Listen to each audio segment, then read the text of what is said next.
one movie out of the Hanna-Barbera Superstars 10 that most of you have probably heard of. It's likely the Jetsons meet the Flintstones. This was the big Hanna-Barbera crossover that everyone was looking for.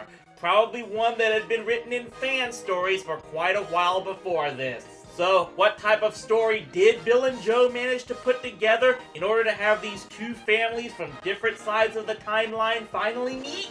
We start off with both families having to deal with typical problems seen in their lives on their shows. Fred is trying to get money for him and Barney to take the wives out on a vacation, but loses all of it and gets them fired in the process. While George is ordered by Mr. Spacely to find out who's been leaking secrets to his arch-nemesis Cogsworth.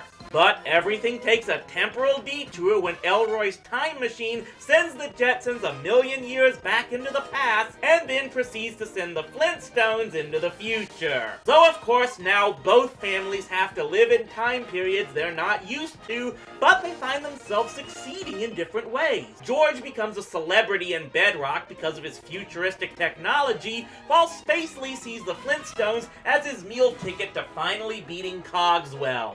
I have to admit, in some of my earlier adult years, I started to think that this whole storyline was a bit too cheesy, but as I looked back and rewatched this, the plot is actually a lot better than I remembered it.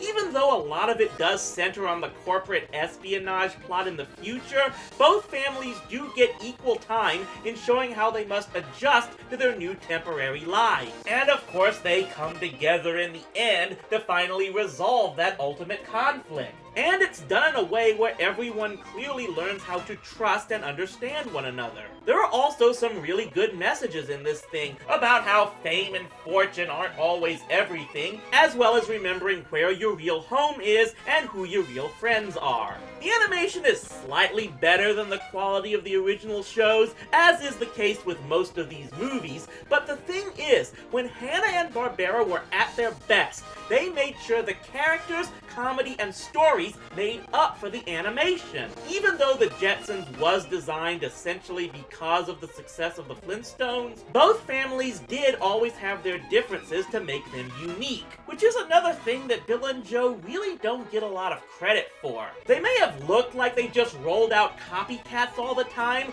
but when doing it right, they did make subtle differences in each new creation. This movie helped highlight the differences between the two greatest families that Hanna-Barbera created, while still showing how they were the same in all the right ways. Fred Flintstone and George Jetson are not the same person, but they do have the same good sides to them, in that they don't give up and they will do what's best for their families and friends. And these traits were highlighted in the best way possible in this movie. One that showed that bonds and hands of friendship can be extended across a million years. And the result was a classic crossover that can be enjoyed in any time period. Yeah!